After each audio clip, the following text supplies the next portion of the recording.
नमस्कार दोस्तों, मेरा नाम है गगन और स्वागत है आपका आज की शॉर्ट एंड स्वीट वीडियो में, जहां पे रॉयल एनफील्ड गरिल्ला 450 की हम बात करेंगे। रॉयल एनफील्ड ने गरिल्ला 450 को अपडेट किया है, प्राइस कम करी है, चीज़ें बदली है, बहुत ज़्यादा नहीं है बट छोटे छोटे अपडेट किए हैं। तो पहले मैं बता देता हूँ क्या अपडेट हुए हैं, उसके बाद में मैं चला के बताऊँगा कि क्या वो फील हो रहे हैं या नहीं हो रहे हैं। चलिए ओके, तो चाबी से शुरुआत करें। इतना वैसे लंबा मामला होना नहीं चाहिए कि चाबी वाबी की बात करें, क्योंकि बहुत ज़्यादा अपडेट है नहीं। तो मैं आपको क्विकली बताता हूँ क्या है। देखो, एक तो प्राइस जो है जीएसटी के बाद में 450cc बाइक्स की थोड़ी बढ़ गई थी, तो ये जो लॉन्च प्राइस थी ऑलमोस्ट उसके आसपास आ गई है। बाइक लॉन्च हुई थी 249 समथिंग समथिंग पे, और जो ऊपर वाला वेरिएंट था वो 254 का था।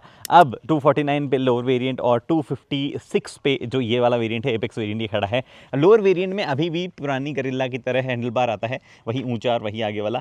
ये वाला हैंडल बार जो है एल्यूमिनियम का हुआ है पहला तो, और 57 mm जो है आगे, 57 सेंटीमीटर 57 mm नीचे हुआ है। तो not a big difference, 5 centimetre इधर उधर हुआ है, 5.6 5.7 सेंटीमीटर, बट वो बैठते टाइम पे काफ़ी लगता है, थोड़ा सा स्पोर्टिया लगता है। और सीट हाइट में कोई चेंज नहीं है, बट लगता है ऐसे कि नीचे हो गई है, which is a good thing. थोड़ा ज़्यादा कॉन्फिडेंस अगर आपको सीट हाइट की वजह से आया, भले ही उन्होंने चेंज ना किया फिर भी आया है, तो क्योंकि कई शॉर्ट राइडर्स को इसके साथ प्रॉब्लम हो रही थी। ये बाइक 450cc की जरूर है, बट ऐसा बहुत ज़्यादा बड़ा ऐसी रोड प्रेजेंस की नहीं है, तो कई लोगों को वो भी शिकायत थी। बट फिर भी थी बड़ी, और जेन्युइनली बैठने में कई लोगों को प्रॉब्लम होती थी, स्मॉल हाइट वाले राइडर्स को। अभी ऐसा नहीं कि उसमें कुछ चेंज किया गया, it just feels little more confident. अगर आप उसके ऊपर बैठोगे तो वैसा वाला फील आपको आएगी। कोई चेंज इंजन में नहीं है, वही 40 PS और 40 Nm टॉर्क जो है वो आपको यहाँ पे मिलता है, जो पहले मिल रहा था। किसी भी तरीके का चेंज एग्जॉस्ट नोट में भी नहीं है। क्या आपको सुनना है? मैं सुना देता हूँ। यही एग्जॉस्ट नोट पहले आता था, वही अभी आ रहा है।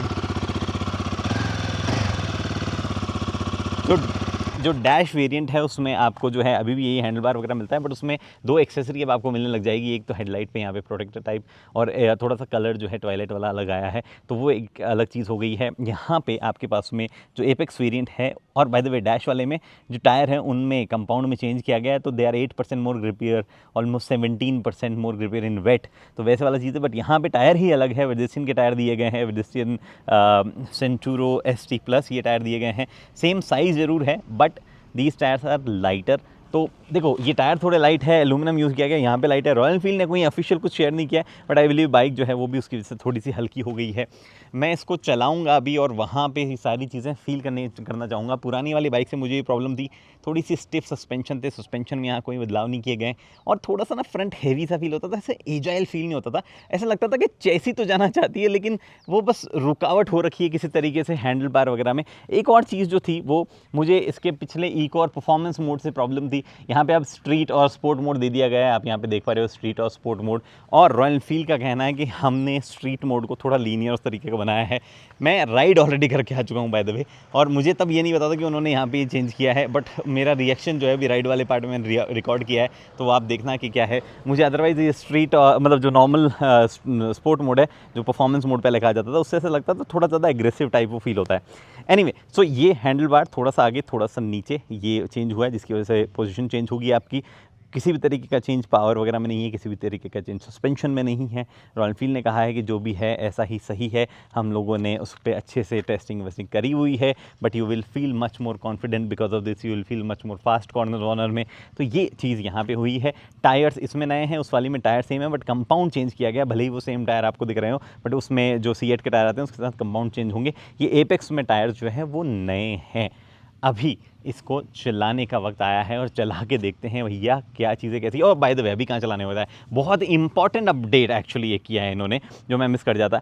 अब आप इसमें जब गूगल मैप लगाते हैं, जो कि थोड़ा सा लगाना पहले भी पॉसिबल था, उसमें कुछ बात वैसी नहीं है, बट अब जब आप लगाते हो इसमें, तो आपको एंड्रॉयड फ़ोन एटलीस्ट आप लॉक कर सकते हो।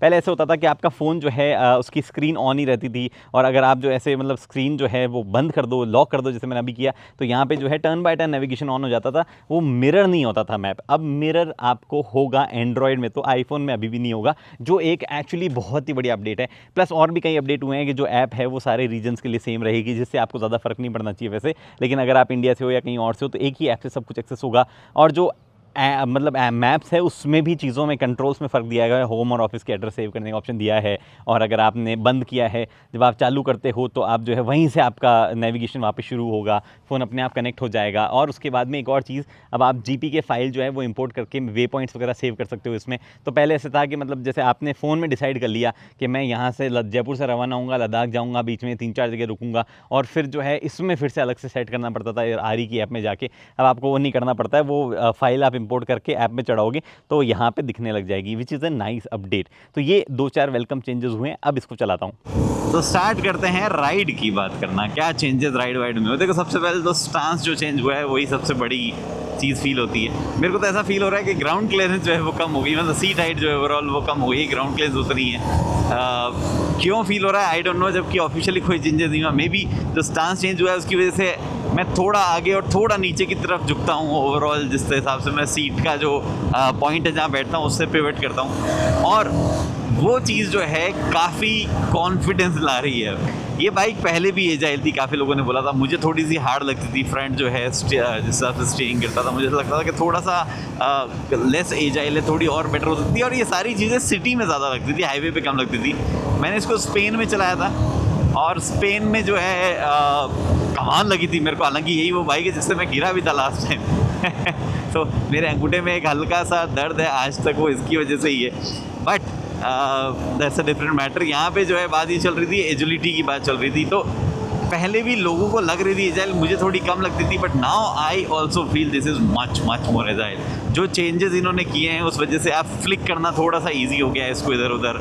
सिटी में स्पेशली थोड़ा सा बेरेबल हो गया है। मेरे को ये सिटी में थोड़ी सी भारी और थोड़ी सी वियर्ड लगती थी मनोवर वनोवर करने में, कंफर्टेबल नहीं फील हो पाता था मैं कभी भी इस पर। But now that is not the case. एक और चीज़, जो थ्रॉटल के साथ में सिस्टम है वो क्या है ना कि इसको मैंने स्पोर्ट मोड में बहुत चलाया है, और मैं हमेशा उस मोड में सोचता था कि इसका थ्रॉटल थोड़ा सा बेटर होना चाहिए था, थोड़ा बेटर होना चाहिए था, बिकॉज अब ये ना इजीली ट्विस्ट हो जाता है, स्पेशली जब आप ग्लव्स वगैरह आपने पहन रखी हो। और वो जब इजीली ट्विस्ट होता है तो जो इंजन का बिहेवियर है वो एग्रेसिव फील होता है, ऐसे आगे हमेशा भागने को रहता है इंजन, लालायित रहता है। और वहाँ पे इशू आता है, वहाँ पे यू नेवर नो कि आपको थोड़ा सा एक्सेलरेट करना है, आपको कंट्रोल चाहिए, लेकिन इंजन जो है वो आगे एग्रेसिव बनता ही रहता है, तो वो फील नहीं आता है, वो कॉन्फिडेंस कभी भी नहीं आता है। बट आप इसको, अभी भी सेम ही बिहेवियर है, बट आप अब इसको जो है डालो स्ट्रीट मोड में, और स्ट्रीट मोड में जो थ्रॉटल का कैलिब्रेशन है मैं क्या बताऊँ आपको, एकदम स्मूथ, लीनियर, प्रोग्रेसिव, एकदम ऐसे बिहेव करता है जैसा आप जो है आम तौर पे हैंडल करने में पसंद करते हो। कि मेरा इनिशियल जो है हल्का सा थ्रॉटल वो सिर्फ मेरे को थोड़ी सी पावर दे, इफ़ आई पुल हार्ड जैसा मैं अभी कर रहा हूँ वो उसके बाद पावर निकाल के दे। एंड ये इंजन तो भाई साहब जैम ही है अपने आप में। तो शेरपा 450 इंजन जो हिमालयन में भी यूज़ होता है, ये तो अपने आप में जैम है, there is no doubt about it. जिस तरीके से बिहेव करता है, एक तो मेघालय की रोड्स पे क्या कर्व्स है भाई, मज़ा ही आ जाता है और थोड़ा सा ग्रेवल भी है जिससे बाइकर्स को बहुत नुकसान हो जाता है। Anyway, okay, Jimny slightly modified, nice nice nice, let me go bro. हाँ, बस ये एक दिक्कत रहती है यहाँ पे रॉन्ग साइड आने वाली गाड़ियों की, हर जगह ही है इंडिया में, बट ये बहुत डेंजरस होती है बिकॉज यहाँ पे कर्व्स वगैरह इतने ना आपको नहीं पता होता है, और सबका अपना अपना रूल होता है रॉन्ग साइड में। कई रॉन्ग साइड इधर से आते हैं, कई रॉन्ग साइड इधर से आते हैं well, let's come back to bike। काफ़ी ज़्यादा कॉन्फिडेंस अब मुझे इस बाइक पे आ रहा है पहले के मुकाबले। पहले हाईवेज वगैरह पे अच्छी लगती थी, अब जो है हाईवे और सिटी दोनों में ये जो मॉडिफिकेशन यहाँ पे किया गया है ट्रिपल डैश वगैरह में, दैट इज़ ऑल्सो नाइस। हाँ, एक चीज़ है इस बाइक के बारे में, ये ना उतनी ज़्यादा स्टेबल नहीं है अपने हैंडल बार के हिसाब से। थोड़ा सा हैंडल बार लाइट लगता है, कुछ जगह लगता है थोड़ा इजीली ऐसे वॉबल कर सकता है ये। बट टायर्स में जो एडेड ग्रिप है टायर्स, और उसके बाद में जो आई थिंक पीछे कुछ लोग रुक रखे थे, मेरा ग्रुप तो नहीं था, आई डोंट नो। टायर्स में जो थोड़ी सी एडेड ग्रिप है, और जो पेडेस्ट्रियन के टायर्स यहाँ पे इस्तेमाल किए गए हैं, अब जो थोड़े से स्ट्रीट फोकस टायर्स यहाँ पे दिए गए हैं, that is also a good thing. Not that I can experience it, not that I can feel it, specially wet grip में ज़्यादा इंप्रूवमेंट हुआ है। तो वेट तो हमें आज मौका मिला नहीं है, वैसे फोरकास्ट में रेन थी आज बट हुई नहीं। तो वो एक चीज़ है जो कि एक लंबे टाइम में ही पता चलती है, ऐसा एक छोटी सी राइड में पता नहीं चलेगी। वैसे तो इट्स नॉट अ छोटी सी ride, it is almost 75 140 kilometre 150 kilometre ride. Anyway, let's see another turn if it is smooth. It is one good bike actually. थोड़ी भारी है बट इंजन जो है वो सब चीज़ें बराबर कर देता है। ब्रेकिंग एक्चुअली अच्छी है इस बाइक की। रियर ब्रेक्स थोड़े से छोड़ दो आप, फ्रंट ब्रेक काफ़ी बढ़िया लगते हैं। और जो नए टायर्स है उसका सबसे बड़ा इम्प्रूवमेंट मुझे ब्रेकिंग के साथ में लग रहा है। जब मैं ब्रेक कर रहा हूँ तो मुझे काफ़ी बेटर फील आ रही है, बजाय कि जब मैंने पहले चलाई थी गरिल्ला, और मैं अभी थोड़े टाइम पहले भी चला ही रहा था गरिल्ला, जो रेगुलर वाली है जो अब तक आ रही थी वो। इस वाली की ब्रेकिंग बेटर लग रही है। देखो मैं आपको करके बताता हूँ, ठीक है। थ्रॉटल, अरे एक तो थ्रॉटल चेंज डिनाइड भी तो जाता है ना इनका, होगा क्या change?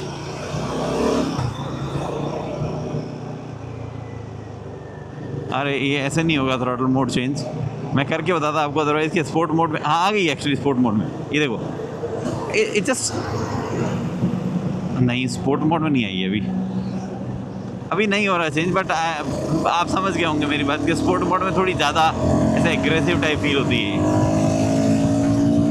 But what a beautiful engine this is.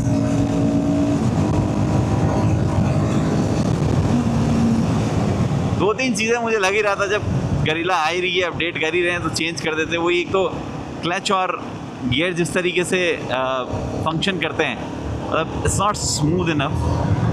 आज की एज के हिसाब से थोड़ा ज़्यादा स्मूथ होना चाहिए था।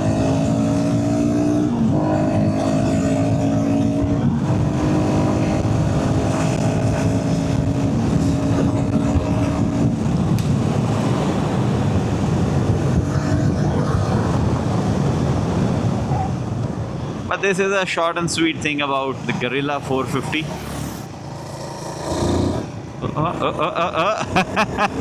कुछ चिकनी रोड जो है उसमें टायर हल्का हल्का स्लाइड आउट होने लग जाता है। जैसे अभी तो ये तो पानी गिरा हुआ है, बट जैसे पैच वर्क जो है ये इससे ज़्यादा चिकना है तो स्लाइड कर जाता है हल्का हल्का गाड़ी। ये अपने यहाँ पे रोड में थोड़ा तो मिश्रण जो है कमाल ही रहता है भाई। इन शॉर्ट कंक्लूजन ये है कि ये बाइक चलाने में मज़ेदार है, इंजन बहुत ज़बरदस्त है, शैसी जो है बहुत ही छोटी और बहुत ही निम्बल टाइप की है। हालांकि सिटी में उतना मज़ा नहीं आता है, पहले थोड़ा कम आता था, अब थोड़ा आने लगा है, तो वो एक अच्छी बात इसके साथ में हो गई है। और ये बाइक जो है थोड़ा सा रॉयल एनफील्ड के टिपिकल कैरेक्टरिस्टिक से हट के भी है, थोड़ी फास्ट, थोड़ी एजाइल, थोड़ी वैसी सी है। अगर आपकी सिटी में सड़कें वगैरह बढ़िया है तो आप सिटी में भी एंजॉय कर सकते हो, अदरवाइज हाईवे पे तो डेफिनेटली एंजॉय कर सकते हो। अच्छा हुआ थोड़ी सी यहाँ पे रोड ग्रिप जो है वो भी बढ़ गई है, या डिस्टेंट टायर जो है वो भी ऐड हुए हैं, थोड़ा सा हल्का सा वजन भी कम हुआ लग रहा है। बाकी फ़िलहाल इस वीडियो में इतना ही। और ये डुगडुग वाली साउंड वाली रॉयल एनफील्ड जो है ये मैंने आपको दिखा दी है। मैं अगली रॉयल एनफील्ड बिना डुगडुग वाली आपको दिखाऊंगा चला के कि कैसी वो लग रही है, फर्स्ट इलेक्ट्रिक बाइक, उसकी भी हम बात करेंगे। बाकी फिलहाल इस वीडियो में इतना ही। उम्मीद करता हूँ वीडियो पसंद आई, पसंद लाइक शेयर सब्सक्राइब आप कर सकते हो। अगली वीडियो दोस्तों हेलमेट पहनिए, सीट बेल्ट पहनिए, सुरक्षित चलिए। धन्यवाद।